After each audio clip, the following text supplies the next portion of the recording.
tâche très difficile par Dieu. Parce que Dieu veut qu'il exprime tous les sentiments qu'il ressent au sujet d'Israël.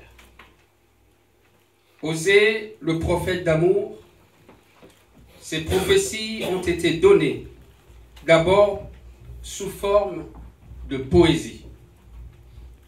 Vous savez, la vie d'un prophète est souvent liée au message qu'il transmet. C'est-à-dire, votre vie doit être conforme au message que vous transmettez. Ce que vous dites, c'est ce que vous êtes. Et les gens seront touchés par cela. C'est comme le cas d'Osée et de Jérémie. Et cela donne au message une tonalité plus vivante. Je vis ce que j'ai dit. Alléluia. C'est ça le vrai évangile. La personne d'Osée, son caractère, sa souffrance apparaissent au travers de ses paroles. Quand Osée parlait, vous ressentez exactement ce qui s'est passé dans sa vie. Il était vrai. Il n'y avait pas d'hypocrisie. Il n'y avait pas de masque. Le message qu'Osée communique au peuple d'Israël est tout d'abord l'amour de Dieu. L'amour de Dieu est le fondement même de l'Église, le socle de l'Église, la base de l'Église. Vous pouvez tout faire, vous pouvez prophétiser, vous pouvez faire des dons, vous pouvez faire des miracles, mais si vous n'avez pas d'amour, je vais vous dire que vous n'êtes pas, je ne vais pas dire que vous n'êtes pas un vrai chrétien, mais vous n'avez pas encore compris l'évangile. C'est vrai. Parce qu'il y a des gens qui font des choses avec leur cœur. Mais ce qui est essentiel, quand vous faites quelque chose, il faut que cela soit accompagné par l'amour de Dieu. Amen. Alléluia. C'est là qu'il y a la puissance. Mais c'est en même temps un appel à la repentance et la menace des châtiments si Israël ne se repent pas. Osée, il essaye de rappeler son peuple à la repentance. Alors, si aujourd'hui vous ne savez pas quoi faire, criez à Dieu. S'il y a une situation qui s'attache à vous, vous ne savez pas quoi faire, criez. Dieu viendra vous secourir. Amen. Souvent, nous avons honte de dire quelque chose. Vous pensez que cela va changer complètement votre personnalité. Les gens vont vous regarder bizarrement. Comme je vous ai dit à l'introduction, ça c'est l'ennemi qui met cette semence dans votre cœur. Parce que l'ennemi a peur de ce que vous allez devenir demain. Amen. Oh! Est-ce que quelqu'un m'écoute? Amen, amen, amen. Quand vous dites tout ce que vous avez dans votre cœur, vous confessez cela, amen. Vous vous repentez, automatiquement, il y a un pouvoir qui part, il y a un autre pouvoir divin qui... Amen. Amen. Ouh. Vous allez voir la transformation dans votre vie.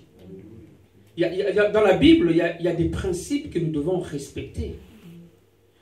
Voyez-vous, moi je peux courir ici, je peux me coucher par terre, vous allez voir, waouh, ce frère est spirituel.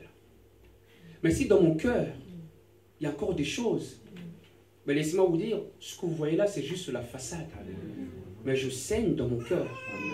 Je dois tout sortir. Alléluia. Parce que je suis un instrument entre les mains du Seigneur pour témoigner, pour que les gens qui sont autour de moi soient sauvés. Le Seigneur a besoin de votre cœur. Le Seigneur a besoin de votre vie pour qu'il puisse véhiculer son amour envers les autres. Alléluia. Vous allez être cet instrument. Amen. Amen. Dieu nous a délivrés de la boue du péché et nous sommes le canal. Moi, je dis toujours le canal de distribution. Alléluia. Ce canal-là ne doit pas être bouché par la boue du péché. Parce que Dieu Vous savez, Dieu peut agir tout seul. Il n'a pas besoin de nous. Mais quel privilège il m'a choisi. Amen. Quel privilège il vous a choisi aujourd'hui. Quel privilège Dieu vous appelle aujourd'hui. Qu'est-ce qui vous empêche de répondre à l'appel de Dieu? Parce qu'il y a encore quelque chose dans votre cœur qui est caché. Et vous chérissez cela. Vous nourrissez cela. Vous avez honte. Vous avez honte de quoi? Jésus-Christ sur la croix a été cloué nu et il nous a sauvés aujourd'hui. Amen. Moi, je n'ai pas honte de l'évangile. Seigneur, viens dans ma vie. Seigneur, la parole de Dieu, si je sors un tout petit peu, je veux revenir, ne vous inquiétez pas. La parole de Dieu est la lumière. Alléluia. La parole de Dieu nous éclaire. La parole de Dieu doit briller en nous. Et pour que je brille, il faut que mon cœur soit complètement nettoyé. Amen. Alléluia, parce que Jésus-Christ, son esprit, ne peut pas venir habiter en vous si votre cœur ne change pas. Seigneur, change-moi. Israël doit changer. Israël doit arrêter d'adorer les idoles. Quelle idole avez-vous dans votre cœur aujourd'hui? Votre état, par rapport à votre situation, Dieu qui est saint, qui est tellement saint, vous aime tel que vous êtes. Et vous, vous avez un différent envers votre voisin. Mais Dieu vous a aimé tel que vous êtes. Et Dieu veut passer par vous pour toucher le voisin. Amen. Amen. Dieu est esprit, on ne peut pas voir Dieu. Mais à travers de vous, on voit Dieu. Amen. À travers ce que vous donnez, on voit Dieu. Comment voulez-vous que les gens viennent à l'église si vous voyez ici sainte, saint, et au supermarché, vous êtes complètement différent. Il y a quelqu'un qui se cache, il y a quelqu'un qui vous voit à chaque fois sortir de cette église, et ce jour-là, il dit, mais waouh, moi je vois, à chaque fois que je passe par là, je vois ce frère-là sortir de cette église. Mais c'est le même frère. Finalement, vous êtes un frein, une pierre d'achoppement, on dit, c'est ça? Pour cette personne-là. Nous voulons que le royaume de Dieu puisse grandir. On prie pour cela. Mais le réveil commence par moi. Avant que je puisse réveiller les autres. Qui se réveille en premier aujourd'hui? Aujourd'hui, c'était ma femme. Elle nous a tous réveillés.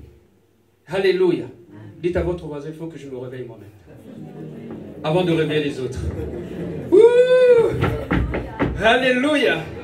Amen. Alléluia. Merci. Alors, quand nous étudions l'Ancien Testament, on ne peut pas ignorer l'amour de Dieu.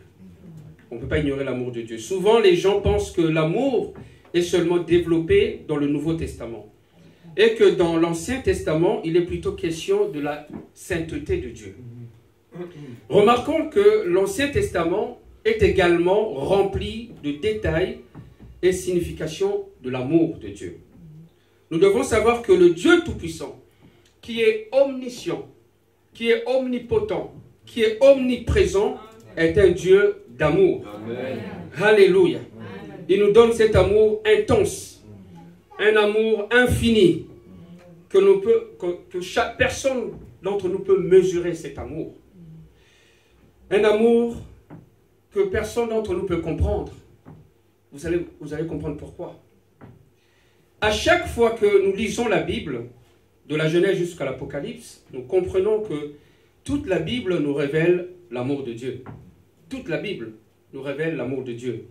Les psaumes, les cantiques, les lois, les prophètes, les évangiles, aucun d'entre eux n'a pu être présenté sans cet amour de Dieu.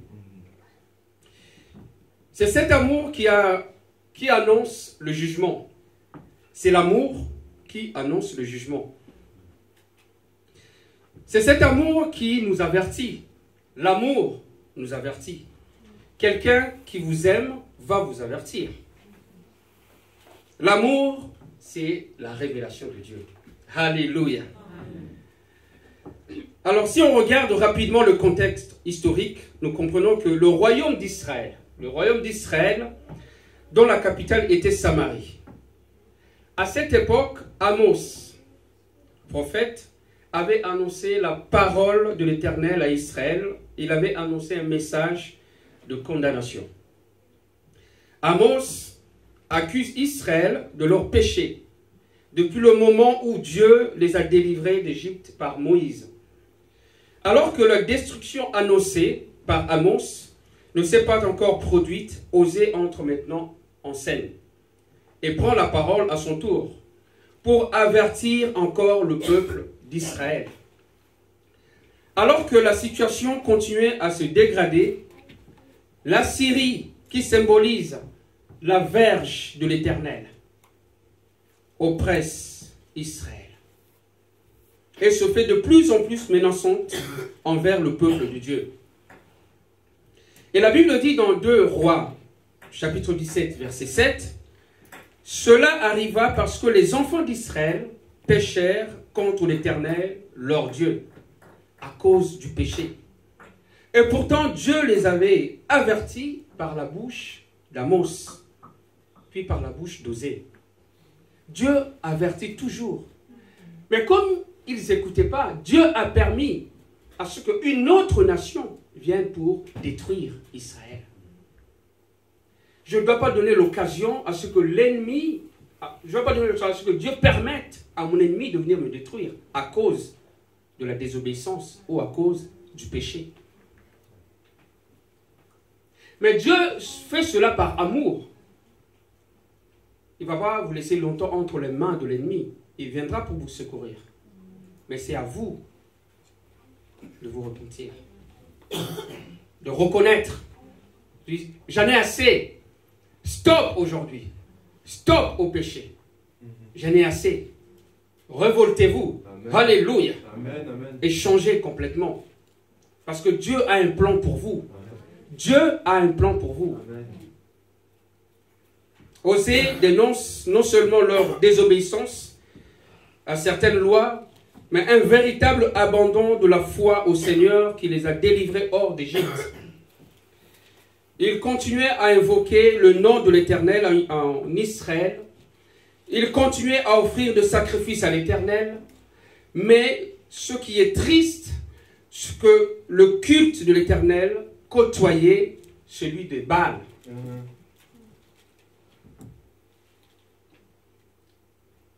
Les Baals étaient des dieux de la nature, de la fertilité.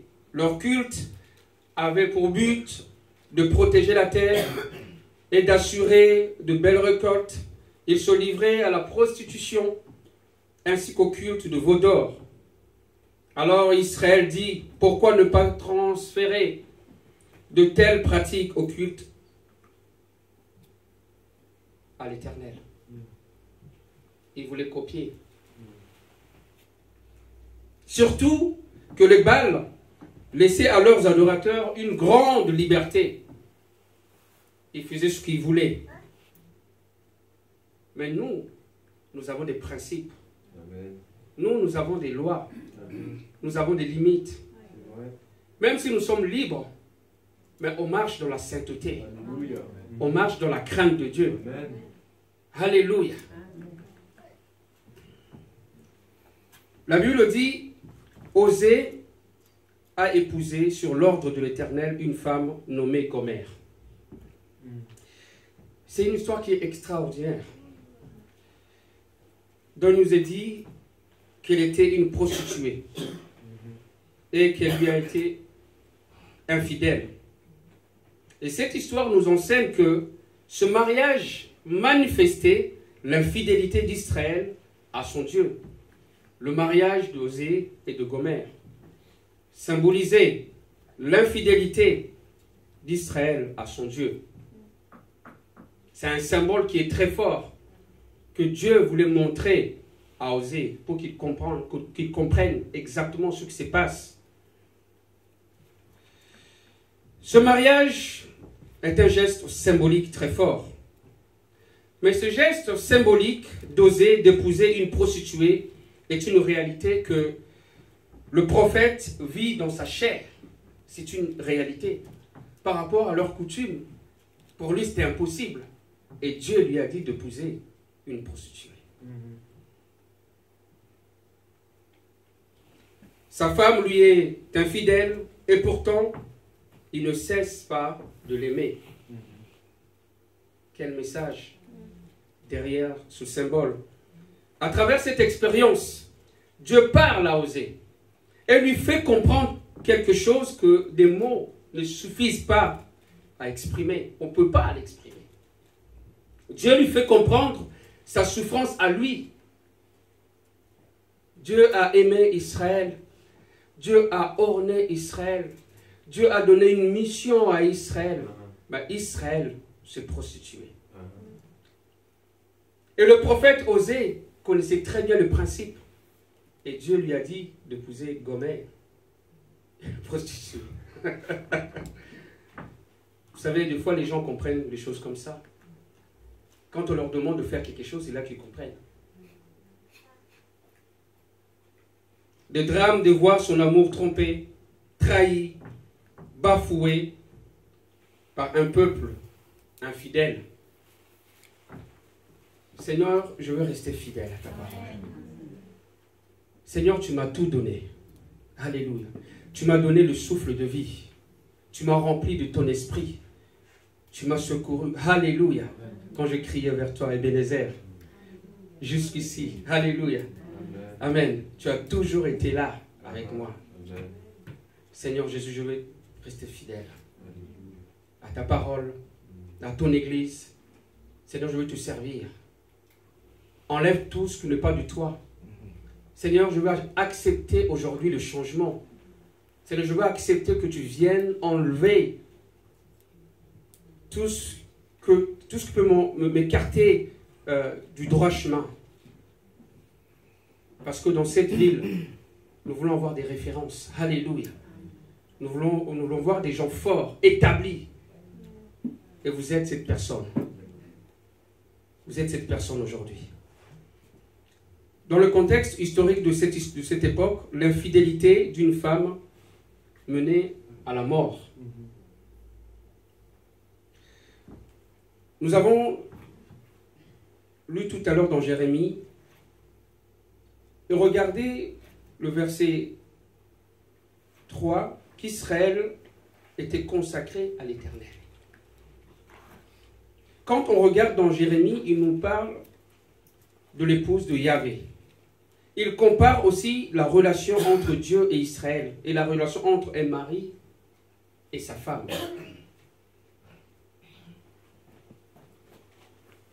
Dans le désert, Israël s'est réjoui avec des danses quand l'Éternel l'a délivré de l'Égypte.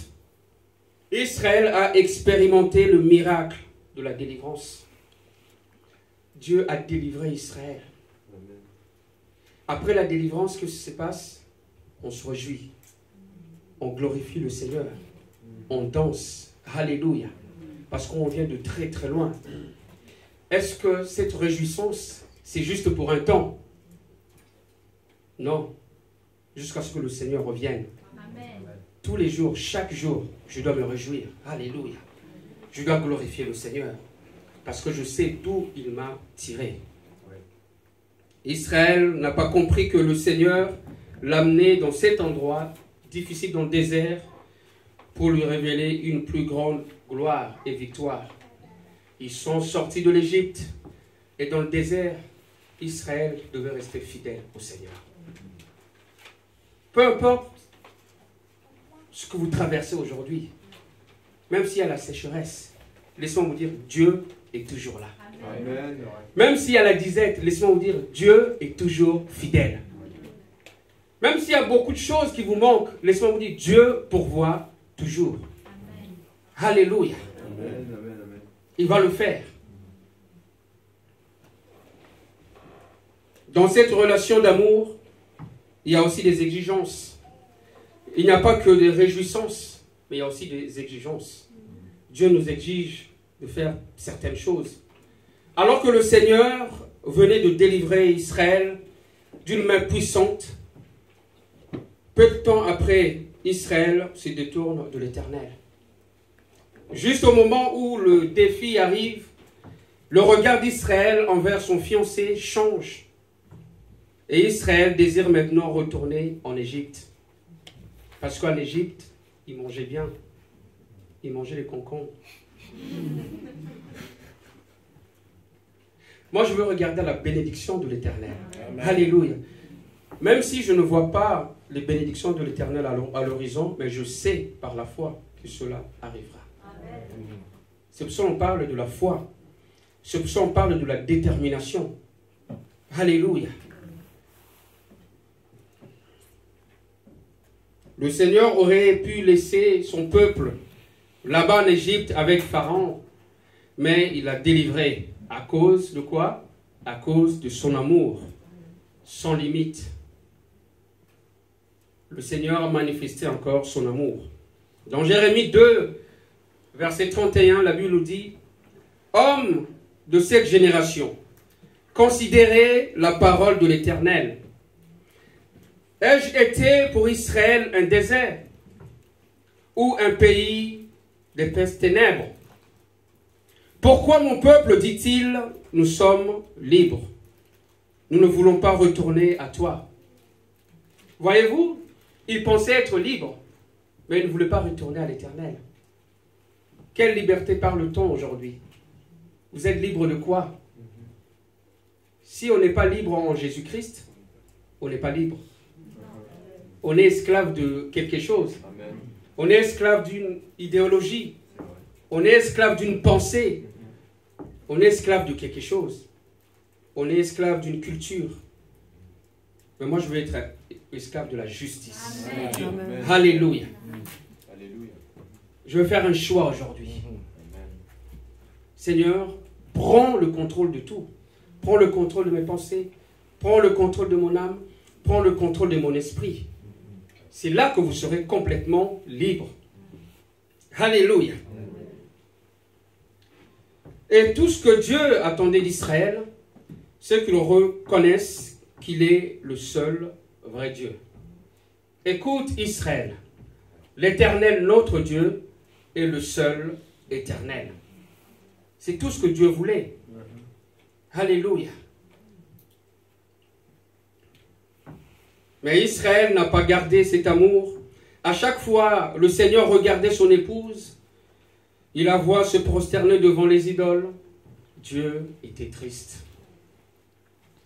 Quand Dieu vous regarde aujourd'hui, est-ce que Dieu est heureux? Il est triste. Quand vous êtes seul, personne n'est là. Est-ce que Dieu est heureux? Il est triste. Pourtant, le Seigneur l'a délivré alors qu'il n'était qu'une esclave. Il a revêtu Israël de gloire et de magnificence de tout. Et il l'a placé sur une terre où coulait le lait et le miel. Alors qu'elle était esclave en Égypte, dit Elohim, je l'ai délivrée et je l'ai traitée comme une reine. Une reine. C'est comme ça que Dieu nous traite, son Église. Et maintenant, au lieu d'exalter son roi et lui rendre honneur, elle se prosterne devant les idoles. Une idole, ce que vous mettez en premier devant Dieu, Dieu passe toujours après. Vous aimez tellement ce que vous faites, vous êtes devenu une idolâtre. Seigneur, aide-moi aujourd'hui. Alléluia. Il faut que je change. À chaque fois que je me lève, Seigneur, je te mets en premier. À chaque fois que je me lève, Seigneur, je me lève avec la louange, je me lève avec l'adoration, je me lève avec la prière. Je finis ma journée avec la prière. Je finis ma journée avec l'adoration parce que mon Dieu m'a tout donné. Il m'a tout donné. Notre Dieu est tellement jaloux. Israël dit, car j'aime les dieux étrangers. Je vais aller après eux. Jérémie 2, verset 25. Vous rendez-vous compte? Quelle infidélité. Alors l'époux rappelle à son épouse, pourquoi ne pas louer dans mon temple? Pourquoi ne pas louer? Pourquoi ne pas m'adorer? Pourquoi ne pas m'adorer dans mon tabernacle? Pourquoi vous allez adorer les dieux étrangers? Maintenant, c'est Astarté que tu loues. C'est le Dieu des Philistins que tu adores. Vous savez, quand on marche dans les rues, il y a tellement de dieux. On adore quoi? On aime quoi plus que Dieu? Cet esprit agit encore aujourd'hui. Comment peux-tu suivre les idoles de ces nations instables? Dieu est immuable. Dieu ne change pas. Dieu est stable. Alléluia. N'est-ce pas moi, Dieu dit, n'est-ce pas moi qui t'ai délivré? Est-ce que tu te souviens? Rappelle-toi où tu étais. N'est-ce pas moi qui t'ai délivré? N'est-ce pas moi qui ai anéanti tes ennemis? Est-ce que tu te souviens?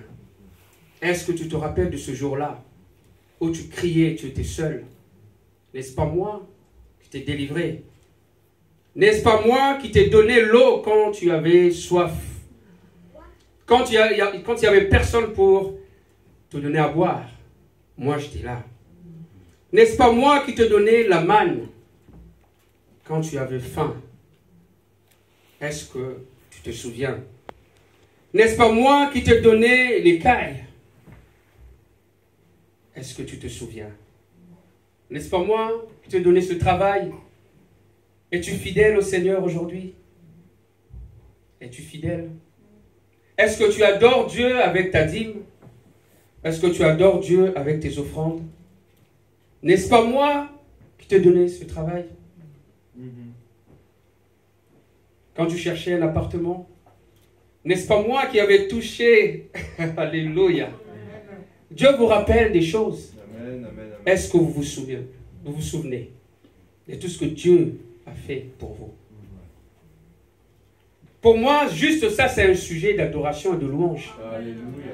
Tous les jours, je dois glorifier le Seigneur. Parce qu'il a tant fait pour moi. Amen. Comment peux-tu abandonner celui qui a été pour toi? Yahvé Jireh. On y va? L'Éternel pourvoira. Amen. Alléluia. Comment peux-tu abandonner celui qui a été pour toi? Yahvé Nissi. L'Éternel, ma bannière. Comment peux-tu abandonner celui qui a été pour toi? Yahvé Rofi. L'Éternel qui te guérit.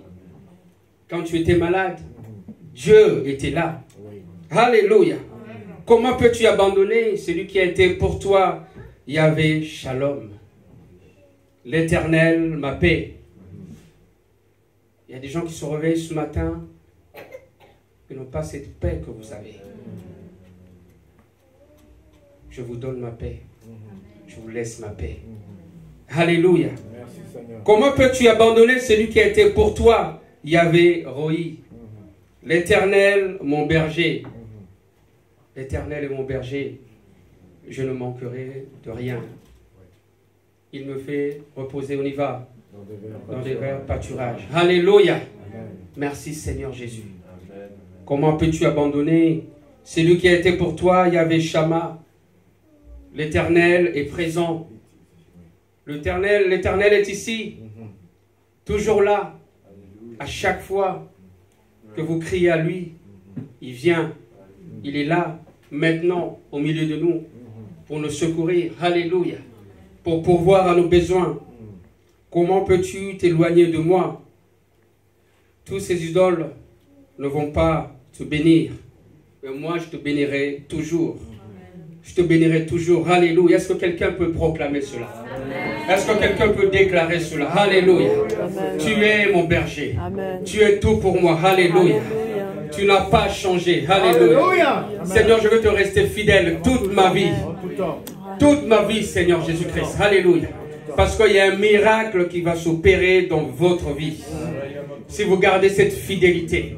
Amen. Merci Seigneur Jésus-Christ. Alléluia. Aucun de tes amants ne va te bénir. Au contraire, ils vont voler ta beauté. Ils vont voler tes ornements spirituels. À chaque fois que vous vous détachez de l'Éternel, le diable, l'ennemi, vole votre beauté, vole les ornements que Dieu vous a donnés, vole les bénédictions que Dieu vous a données. Aujourd'hui, je vais repousser toute tentative de l'ennemi dans le nom puissant de Jésus-Christ. Je décide de dire non à l'ennemi aujourd'hui. Alléluia. N-O-N. Alléluia. Je désire de dire stop aujourd'hui. Alléluia. Parce que Dieu m'a choisi. Parce que Dieu m'a parlé. Et j'ai une destinée. Cette destinée est prophétique.